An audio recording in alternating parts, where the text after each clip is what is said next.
Welcome to Jump King Challenge episode 25, is it? I think so.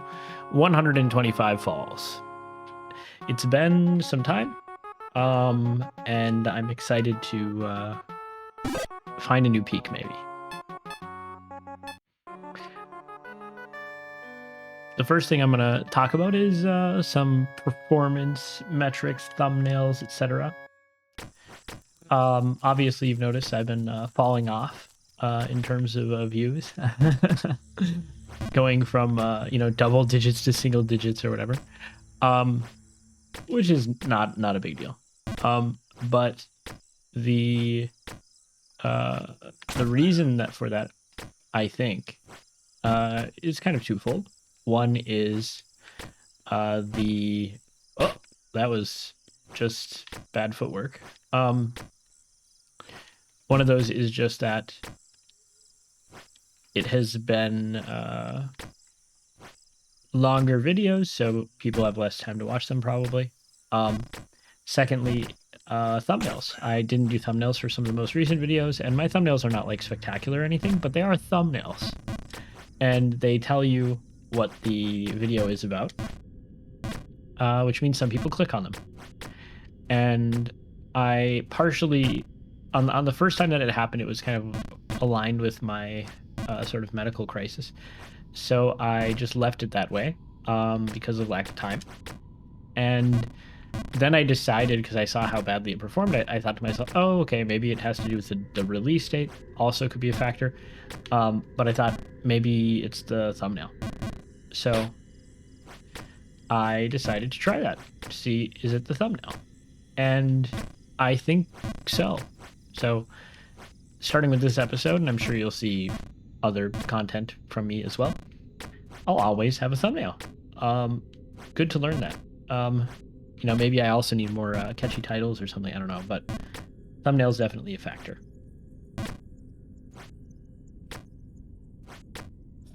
My next sort of agenda topic that I wanted to talk about is about my next challenge video.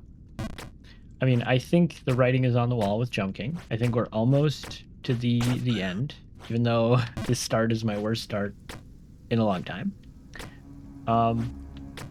Just because of how far we've got, right? We have only one zone remaining, the final tower, if I can get that final jump in the ice section. And that means that there will be a new challenge series. So Jump King will be over, hopefully, soon. And then I'll be on to something new. And I was kind of thinking about, what are some things I could do. And I have three sort of directions that I've been thinking about going in. So I want to explain them to you, my beloved audience. And I also want to ask you what you think. So what you think is the best route to go. So my first idea is not video game related. And it's the idea of just doing a life improvement kind of challenge. Like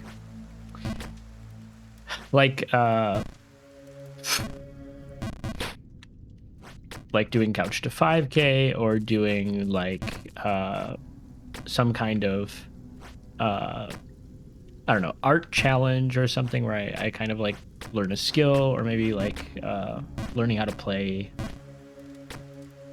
a song on the guitar or something like this, some kind of real life based performance based challenge where I can have kind of measurable progress, but also a goal that I'm working towards. And I don't have a specific one targeted at the moment, but it's more like this genre of challenge, right? So that's idea one. Idea two is to kind of delve more into the written side of thing and do a proper project. So I don't know if it would be creating and working on a story, like a short story or something, until it is published, or working on a... Wow, I don't know what's going on right now, guys. Or working on like how to world build a city for Dungeons and Dragons, or how to, build or write an academic article, how to do like a visual novel, and work on it each week for a bit, with like a set fixed amount of time, like 20 minutes of world building each week, or 20 minutes of making that short story or whatever. Yeah, so that's another idea, and I like that idea a bit better. It's a bit more interesting to me, but I don't know what is interesting to viewers versus myself, which is why, of course, I'm asking you. And my third option is to go with a game. In this case, it would be to kind of like do like an ambiguous amphibian style approach. My reasoning basically being like, I think those videos do rather well where it's like, oh, I'm gonna play Crusader Kings 3 as a I don't know, as a infertile baby, and see how much territory I can conquer or something. I don't know, something like that, where you set yourself a goal that's really difficult or strange, and you work towards it as a challenge for a video. And that kind of video would be something where I would release parts of it each time that I worked on it, right? So for a period of weeks or whatever, I would do that. Yeah, I'm sorry for this this performance, guys. 20 falls, and I'm not even in Bargainburg. I'm just floundering around like a monster.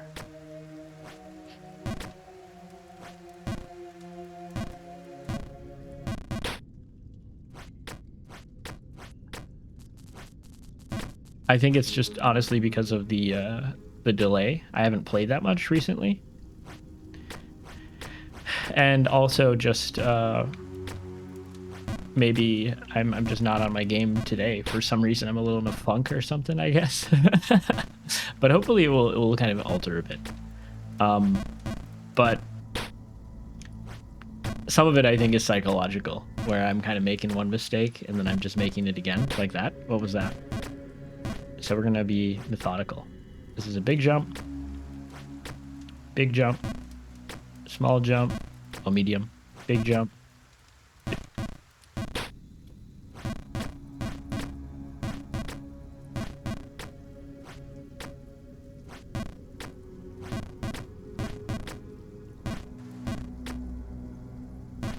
Big jump, medium jump, big jump, medium jump, big jump, mid, big, mid, all the way back down, small, big.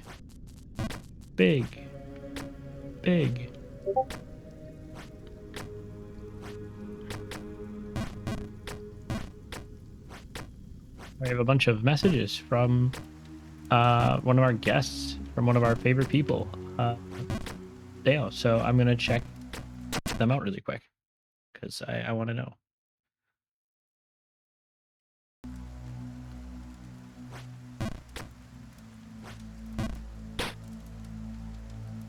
I'm back.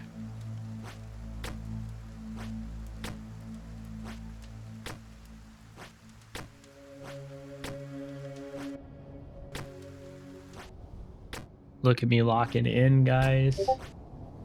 There's hope. There's hope.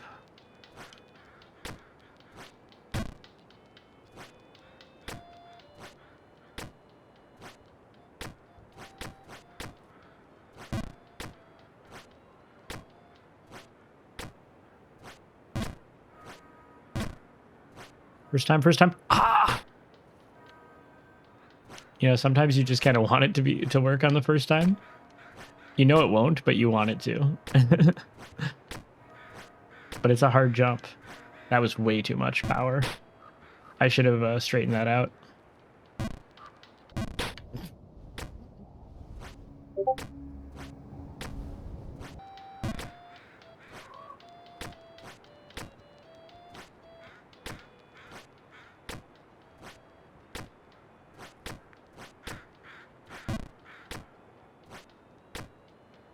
Here we go. Undershooting is actually totally fine, guys, right? Because it's better for the viewer and for myself if I fall a bit to get stronger. I think that's true. Especially if this episode marks as progress in the end, which I hope it will. Because we love some progress. I don't know what's going on though. Maybe a bit of excitement, a bit of lack of muscle memory, which doesn't really make sense. But it's not going as smooth as I would like.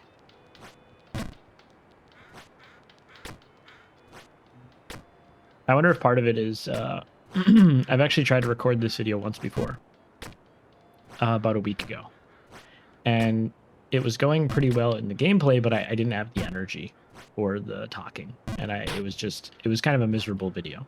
I was about halfway through it, and I just decided to stop because I was like, ain't no way people are going to handle this in a way where they like it. It will make them less happy. And this time I am feeling I have the energy, but the skill is just at its worst. I don't know what's going on. I don't know. You know, all my self-esteem was built around getting better at Jump King, and now it's shattered. Okay. There we go. There we go. All right, we're almost golden.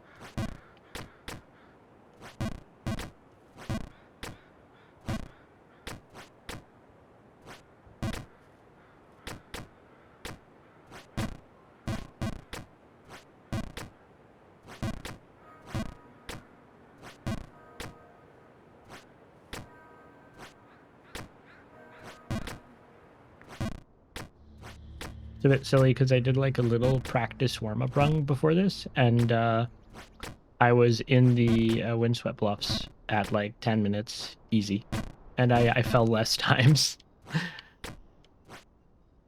But maybe that's why you should just go in dry, right? But for me, I felt like I needed just a little bit of you know, relaxation starting from square one.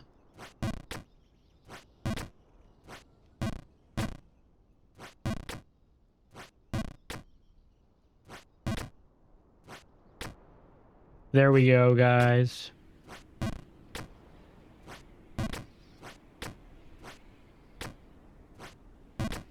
That felt nice.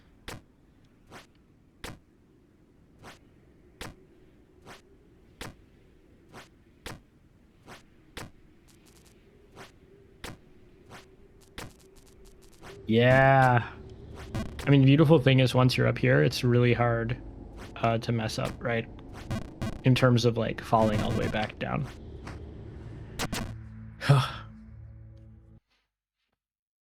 All right, sorry for that second pause, water break and all that. I want to also talk about a video I've been making.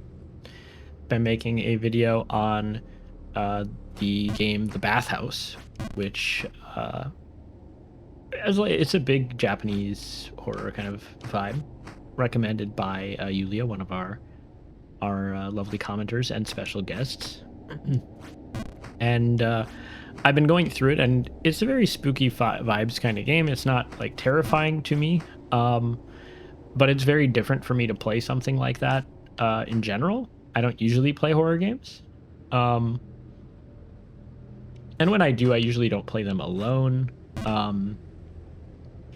So there's like a little bit of spook factor, but overall, I would say my feelings is not, I'm not like super spooked. But I did have one moment that was spooky, which was I had a power outage on my PC while I was recording. So I'm about 2/3 of the way through the game, and I was in like a scary scene, and a jump scare happened. And right when the jump scare happened, that is when I had my power go out. So I got jump scared. My computer shuts off, and I'm like, "Is this like an Inscription moment?" Was kind of one of my thoughts. I'm like, did it just like shut my computer off? And then I was like, maybe it's like a graphical thing, and like I did some investigations, and I think it was caused by myself. Basically, I think I did something physically to my computer to cause it to shut off. But probably due to my reaction to the jump scare, right? But that moment will be in there. I don't know exactly how it will work, but I had just switched my my OBS recording from MP4 to MKV, because that's like what they recommend. And what's funny is one of the reasons they recommend it is because of, for example, power outages. Because if you have an MP4, you won't be able to like have the content still. Oh, why did I do that? And that almost worked. And so I made this change really not with much thought. I'm going to be real. On the power outage feature, I was like, that's not going to ever really matter. And then it immediately mattered. So just goes to show you, you know, it's always good to be prepared. Scout motto. I hope you'll like that video when it comes out. I won't really say more because I think I'll like review the game and stuff in the video. But it's intriguing, I think. I'm happy to have played it so far. It's different than what I usually deal with. It does remind me a little bit of like strangely enough, like Papers, Please or Voyage Return of the Obra Dinn. Because of like the mundane dimension, like part of the horror dread vibes of these games is actually connected to their the material conditions, and like the gaming activity that you do is also somehow part of that, right? So that has been really interesting, I think. Very cool. I thought that you jumped there. I guess not. You don't max jump that ever, so that was just horrible. Noob shit.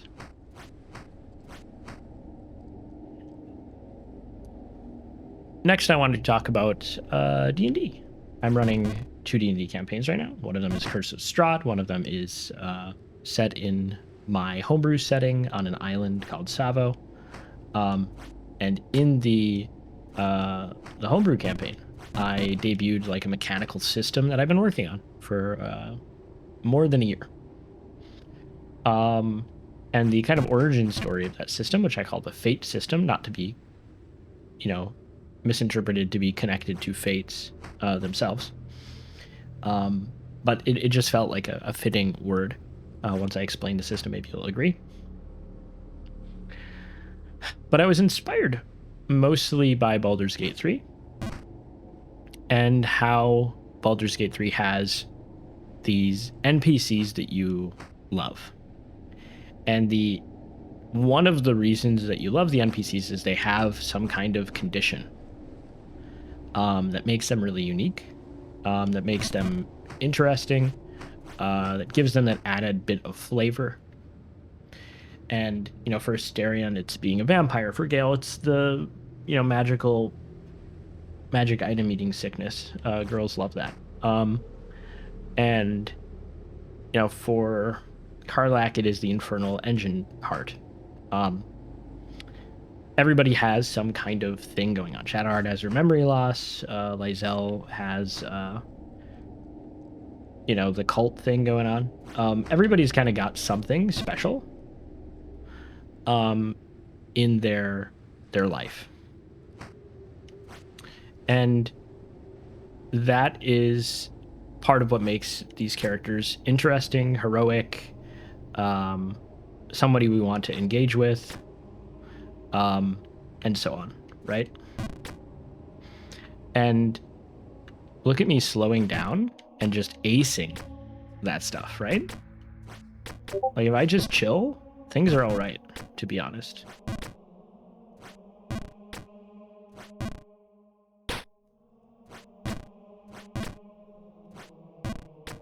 This is about memory more than any other part of the game, because I haven't done this part much, right?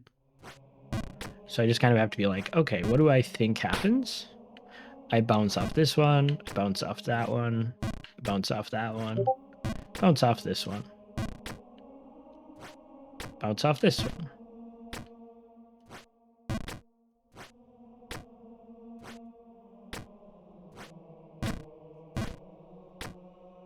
There we go.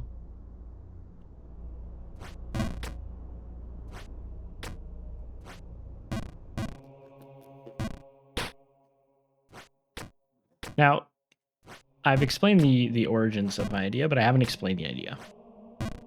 Basically, in D&D, there are some major limits to how players are able to express the uniqueness of their character. Let's say that I'm Jesus in D&D, right? I make a character who's the son of God, of a god, of some kind of god. That could be really interesting, but there's not really a lot of the game that allows me to like express that idea. So like, how can I be that thing, right? What can I do to make it happen? It's like, oh, I can be a cleric, but how am I different than just like any random cleric, right?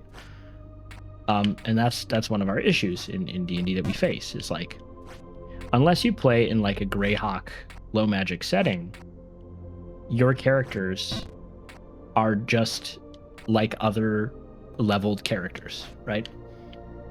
And of course, there are settings like Greyhawk, or like Lord of the Rings world, Middle Earth, where you can just do that and everything kind of works out fine, right? But I just didn't know really where to go there, I guess. But, my setting, even the Forgotten Realms, these settings, like, they don't really lend themselves to this idea very well. Because, like, if you're a cleric, it's like, oh yeah, there are other clerics that they exist in the world who are capable of 9th level spells. Maybe there's not a lot of them, but they exist. I mean, it's one of the issues of Baldur's Gate, right? The gods in the whole cosmology, they only can really like do, what is it? The they have a limit to what they're able to do. They're only able to embrace solutions to problems that are indirect rather than direct, because some other god will like eat them or something. I'm not 100% sure. It's been a while since I've read that lore, but that's basically what I remember it being. And most of our homebrew settings and plenty of other settings don't have some kind of mechanic where it's like, actually, high-level characters can't be coerced by even higher beings to do things, right? The Forgotten Realms, that seems to be the case, because high-level beings don't intervene a whole bunch of the time in relatively non-mundane situations. Like, there's an Elder Brain destroying Baldur's Gate.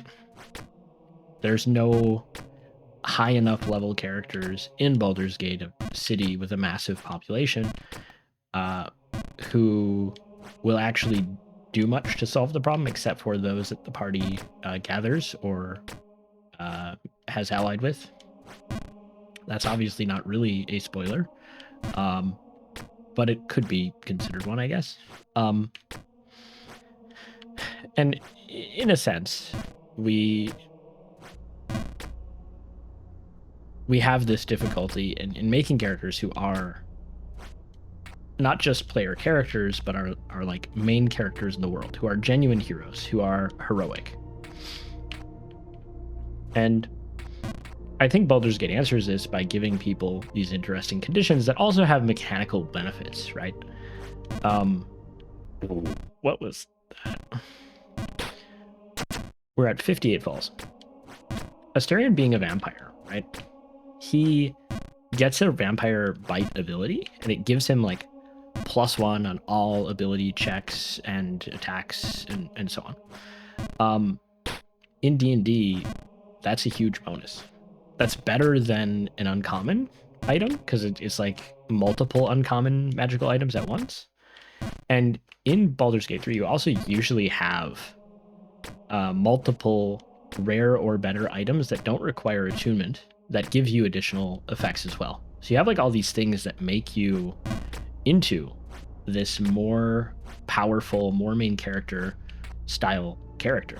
And part of that works well because it's a video game and it's not TTRPG, and there's like, there's differences between the different forms. So like, I'm not gonna go as far as to say like, we should just copy it, but I remember how hard this was, and I'm right back where I started in terms of that. There we go. Bad jump.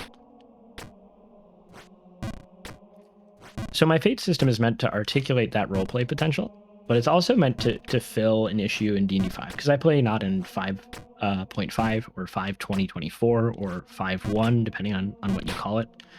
I'm still interested in playing D&D 5 because I think it's a system that doesn't need to be thrown out entirely. It needs to be edited. And I think that's also what Wizards of the Coast themselves believe when they made 2024. My issue is I don't agree with all the decisions made for 2024. Some of which have to do with like species distinctions and things like this. I think there's like a very odd desire to make like monster manuals and things setting neutral, or not have worlds where there are evil creatures and so on. But I think that this it's sort of like a weird, I think it's like a player side issue. Like players kind of go, it's crazy. The Yuan-Ti are like blood sacrificing, cold serpentine, cold-blooded monsters who are always evil, and they're like cannibalistic and all this stuff, which seems to relate to stereotypes about like Aztec peoples and things like this, maybe potentially, etc. And it's like, yeah, but it's also not real. And one of those, exploring negative stereotypes as actual species, it doesn't force you or even create a clear association to these things unless you're educated about them. And even then, it isn't like a dog whistle to those ideas.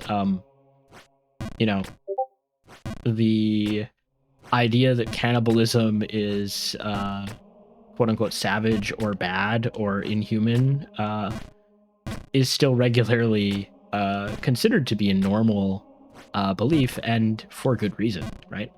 Now, whether real tribes of people engaged in these acts, totally valid to be circumspect, to consider these things historically.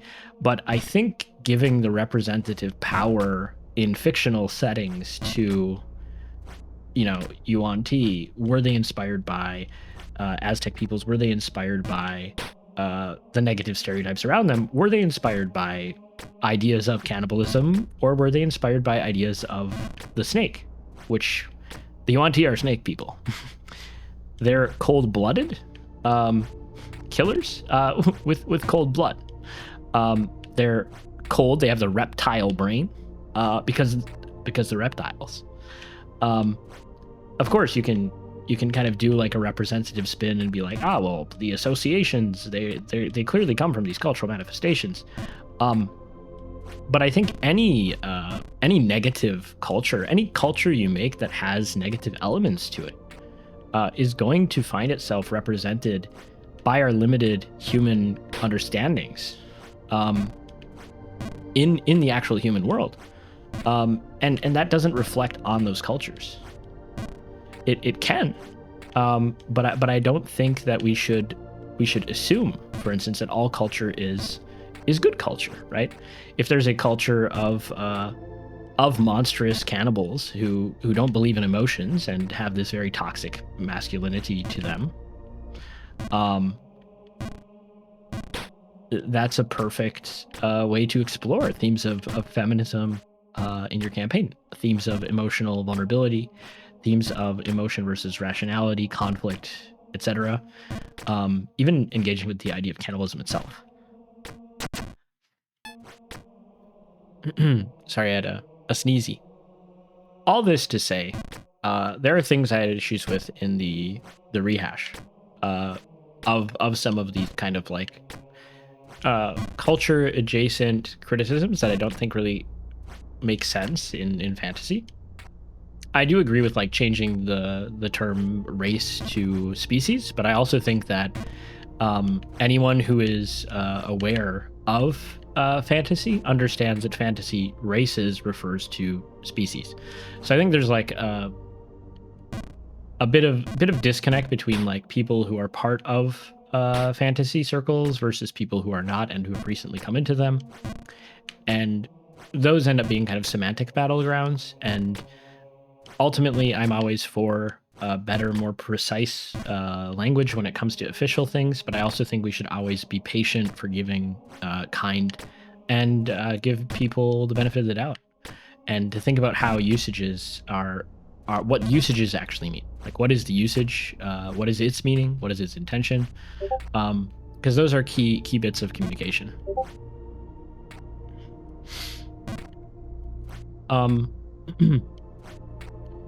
In any event, one of the best things that D&D 2024 did is try to deal with what I would call like a dearth of options for I'm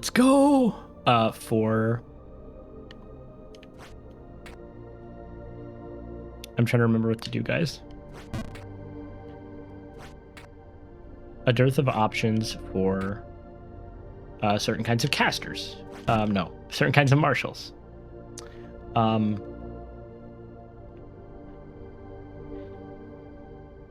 Lots of D&D 5 characters have very little bonus actions and reactions, and certain classes have a lot of reactions and bonus actions. And players who don't have those things, they often feel cheated, as if they should have bonus actions. If you aren't taking a bonus action every turn, what are you doing? And in Pathfinder, right, there's a solution to that problem. And the solution is you take 3 mini... I think I almost did it there, guys. You take 3 mini actions. What a fall. You take 3 mini actions in your turn. It can be movement, it can be attacks, it can be skills, it can be spells. You can take 3 of those all in one turn. And so every turn, every character will do 3 things.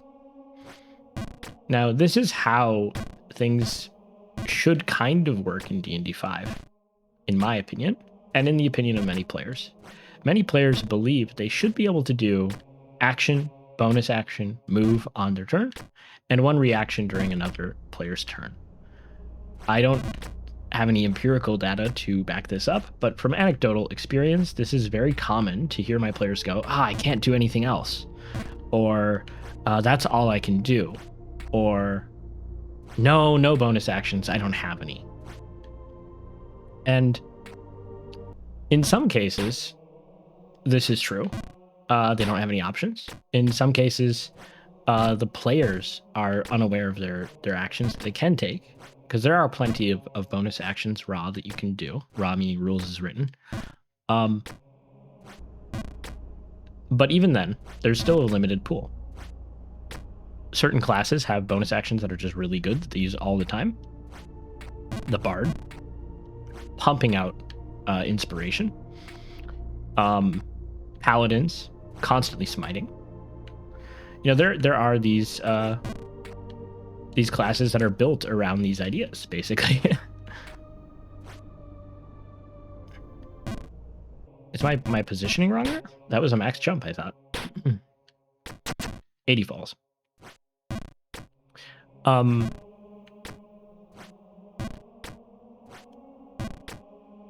So in D&D 2024 and in Baldur's Gate 3, incidentally, they both tried to deal with this issue by creating new bonus actions surrounding weapons and surrounding characters. And in terms of weapons, I basically made a very similar system to what ended up being in D&D 5 2024, but I made it before D&D 2024 came out. So I came up with my own list of bonus actions. I've looked at D&D 2024s, and I mostly find them good. There are some of mine that I think are better. There are some of theirs that I think are better. I'm not going to just like shamelessly take them, although I probably should. Because I do want to eventually publish my own rule set and just have it out there in the world so other people can see it. But I've made these changes, and I've also taken kind of a guide from Baldur's Gate 3, which is looking at these, you know, the vampire, looking at the Karlach's infernal token ability, things like this, where characters can do something special to them that maybe uses a bonus action, or it's just a flavor kind of effect that's powerful and interesting, with the intention of saying, hey, your character your character's interesting. They can do cool things because of who they are. You are main character. You have main character energy. Doesn't work for everybody, of course. Some characters aren't meant to be heroic, I guess. But in my campaigns, I say, you know, your character needs a reason to be a hero. How did that work? That was okay.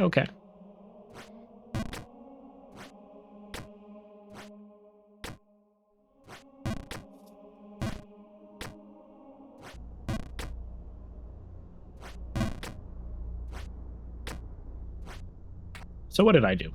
I made the Fate system. And Fates, I chose Fate because I feel like being a vampire, having an infernal engine in your heart, these are fates that you're dealt. Like, these are things in the heroic sense that have occurred in your life that make you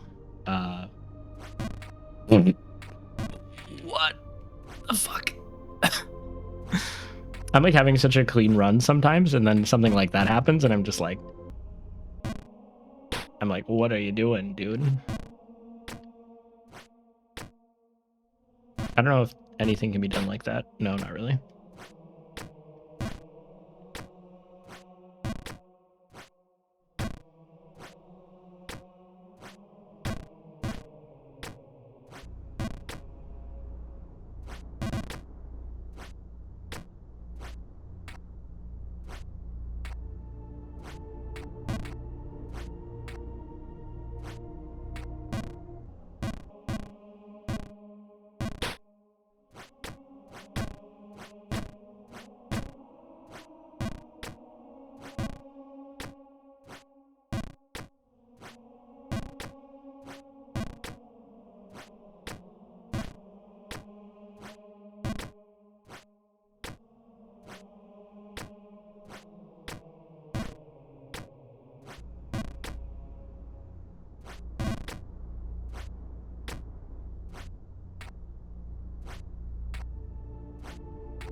All right, we're back where we need to be.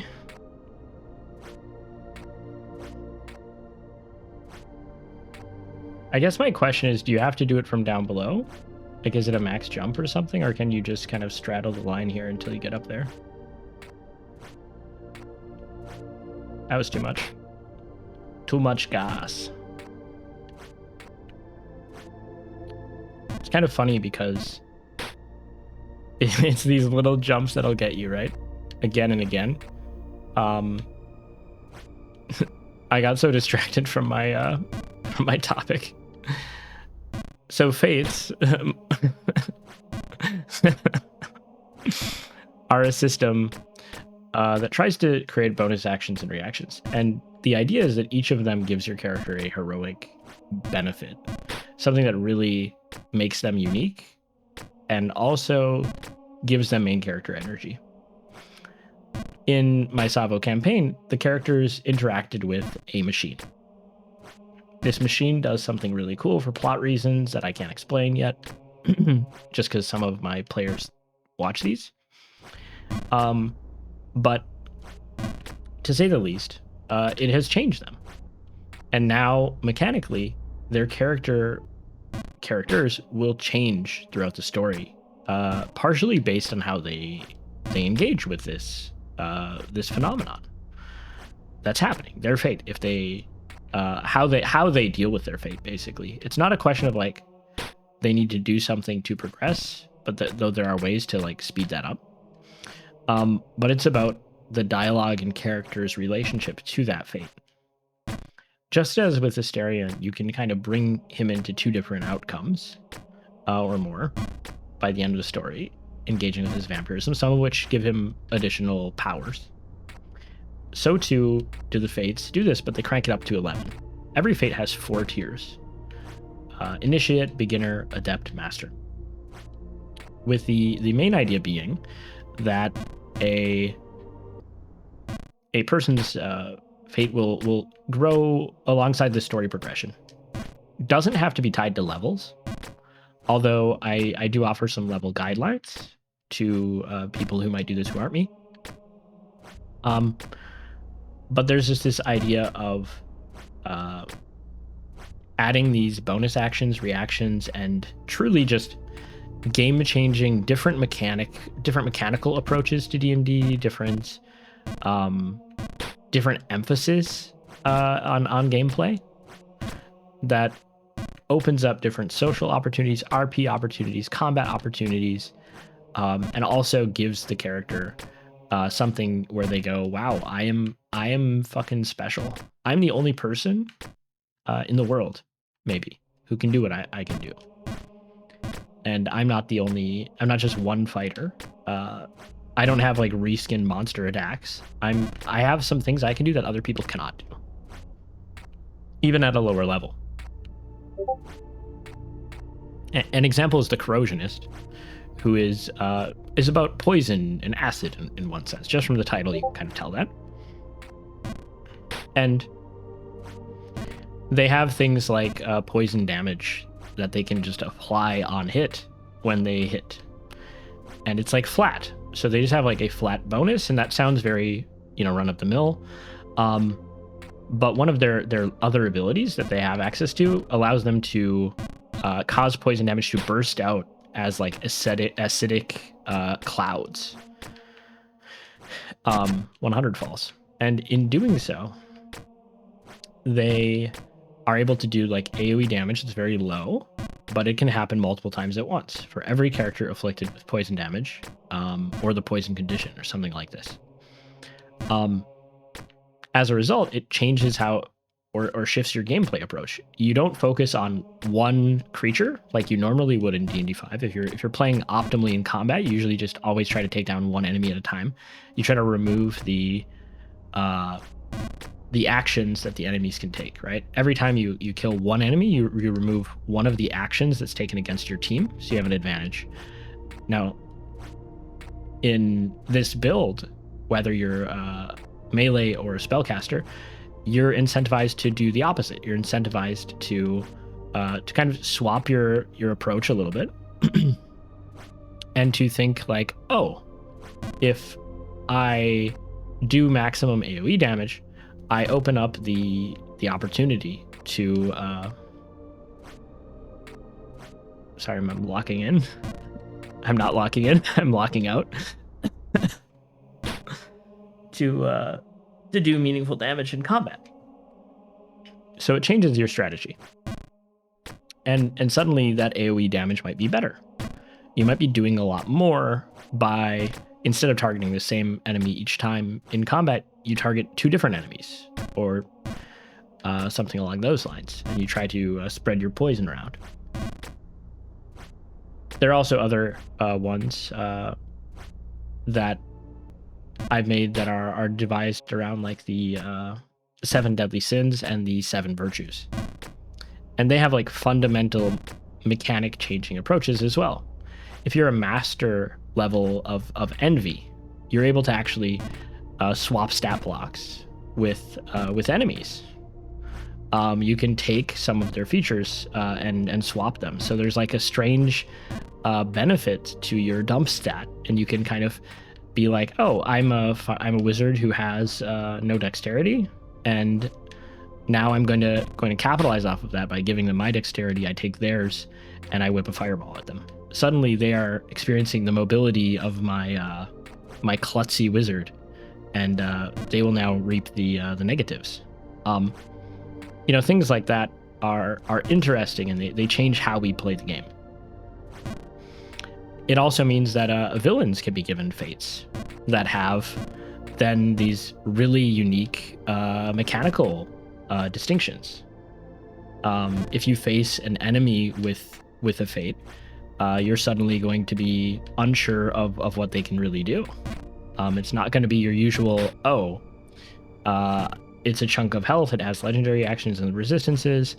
If you're a Matt Colville acolyte like me, you'd be like, oh, it might have action-oriented moves. You know, none of that.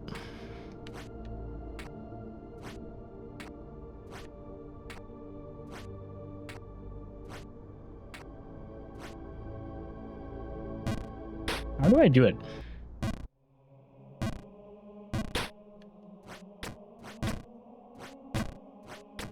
What if it's a trap?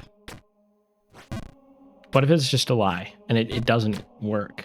I mean, I haven't done it enough to try and figure that out, but it might be one that you have to land on specifically, right?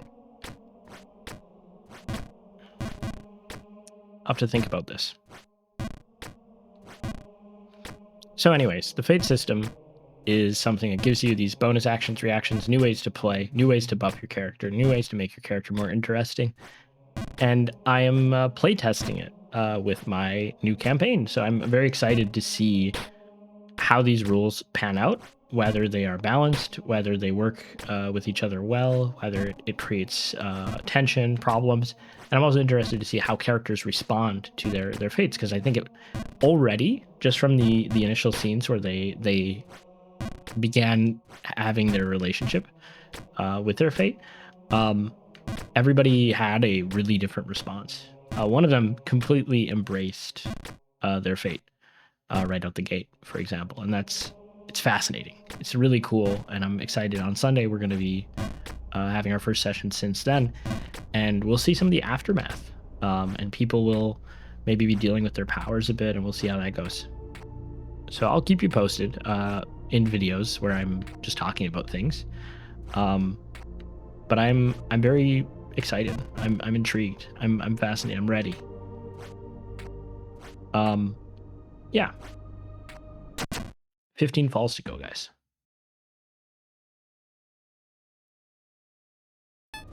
Inadvertently, this whole fate discussion has also made me think about rule changes and how players interact with them. Because I've noticed my players don't interact with my new rules. They don't use my new weapon features that I've posted that are also programmed into Fantasy Grounds. They haven't engaged with them. And part of that might be lack of knowledge. Part of it is maybe not reading. Part of it might be like, oh, some of the players are new, they're learning how to play. But even my experienced veterans, they aren't using these abilities. So I'm kind of facing the dilemma of why not? And I do think they'll use the fate abilities. because everybody was talking to me about them individually, and they're all very excited. But I am a little concerned about the more standard ones. You know, why doesn't my ranger take aim? Why doesn't my paladin use shield bash?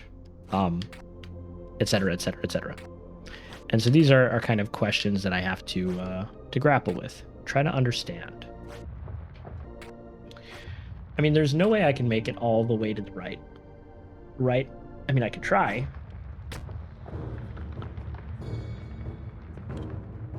Guys.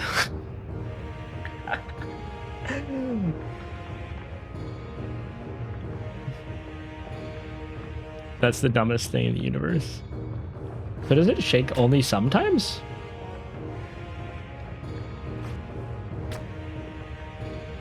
It does.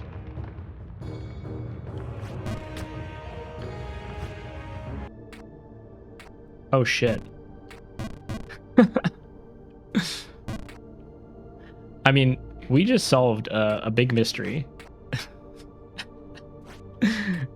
And I'm honestly wowed by that. I had thought about looking it up, guys. I was losing my mind. I was like, this is not possible. But I didn't think it would be this. I didn't think it would be that easy. So it looks like here then, this is the hardest part. Because you get excited like I just did. And then you fail and you flounder and you die. And this is the hardest jump right there. That one, the slippery one. The good news is that you can redo it as long as you catch your footing, which I have not been doing well in this gameplay today for unknown reasons. But I'm kind of stoked, guys, because we can get in the tower. After the tower, I don't know what we do. I mean, as in once we enter the tower, I don't know what to do, so I'll be new again. But we've got potential to with our last 10 falls, maybe we beat the game.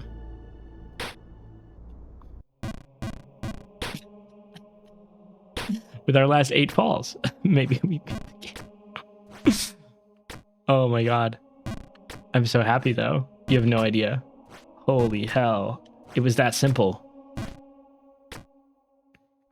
So I'm kind of grappling with though, like, how do I get my players to use these abilities?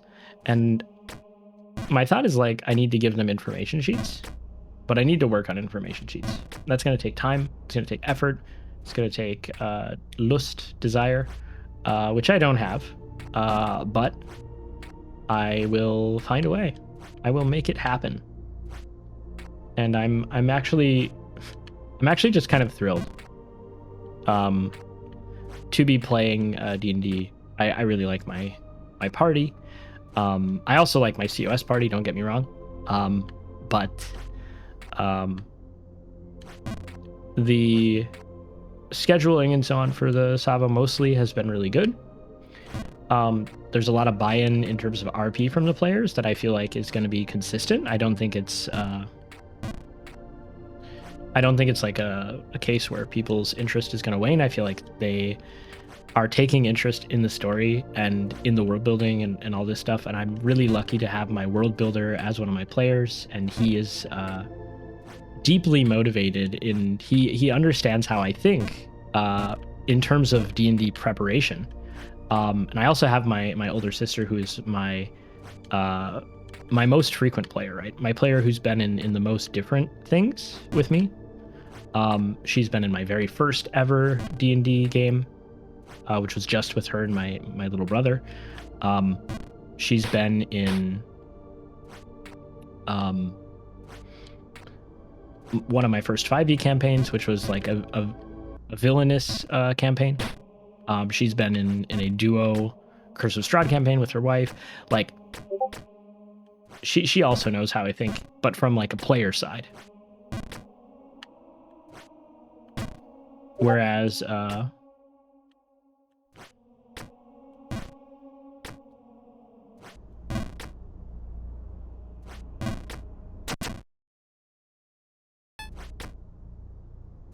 All right, I got a pop-up that shocked me.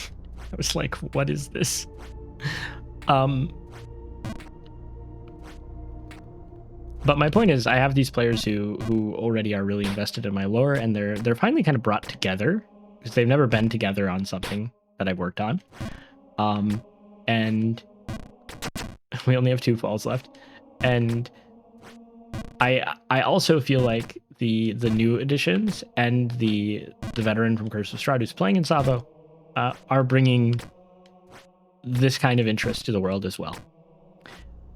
So I'm very, very excited. I have hopes, and I hope my hopes are correct because it makes me happy. The next videos that are coming out, of course, will be a Jump King video, the Bathhouse video, my end of the year video, and I've been working on my end of the year video, and it's been a bit difficult to decide which video games are in the top 5, which music has been in the top 5, whether I was going to change any of the rules for how I engage with these things, but it's been going pretty well. I did a lot of the B-roll footage yesterday, today, and last week, so that's coming together piece by piece. I'm gonna look at my other topics. I had a lot of topics today, and I didn't talk about most of them, so that's honestly fine, because we made a little tiny bit of progress today, just a few jumps, but I learned a lot. Thank you very much, and I'm excited to finish this up. Let's go. Why did I save and exit? Let's get rid of that. It's not right. It's like cheating.